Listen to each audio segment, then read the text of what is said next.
أعوذ بالله من الشيطان الرجيم.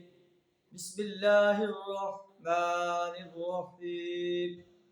ونضع الموازين القسط ليوم القيامة فلا تظلم نفس شيئا وإن كان مثقال حبة من خردل أتينا بها وكفى بنا حاسبين.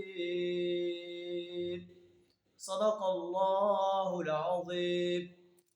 ونضع الموازین القسط لیوم القیامہ، قیامت کے روز ہم ٹھیک ٹھیک تولنے والے ترازو رکھ دیں گے.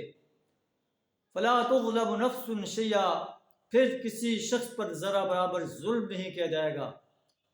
وَإِن كَانَ مِثْقَالَ حَبَّةٍ مِّن خَرْدَلٍ أَتَيْنَا بِهَا، جس کا رائی کے دانے کے برابر بھی کچھ کیا ذرا ہوگا ہم وہ سامنے لے آئیں گے. انسان اپنے سامنے دیکھ لے گا. وَكَفَى بِنَا حَاسِبِينَ، اور حساب لگانے کے لیے ہم کافی ہیں. اللہ فرماتا ہے کہ ترازو ٹھیک ٹھیک رکھ دیے جائیں گے، انسان کے اعمالوں کو تولا جائے گا. فَأَمَّا مَنْ ثَقُلَتْ مَوَازِينُهُ فَهُوَ فِي عِيشَةٍ رَاضِيَةٍ، جس کے نیک اعمال کا پلڑا بھاری ہو گیا وہ دل پسند عیش میں ہوگا.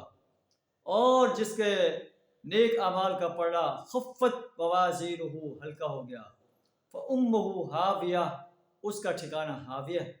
اور وہ کیا ہے؟ نار حامیہ، دہکتی ہوئی آگ ہے.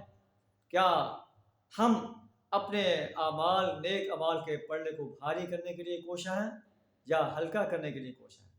اللہ سے دعا ہے ہمیں حسین سے حسین تر اعمال کرنے کی توفیق عطا فرمائے، برے اعمال سے اپنی پناہ عطا فرمائے، ہمارا حساب آسان فرمائے. وآخر دعوانا الحمد للہ رب العالمین.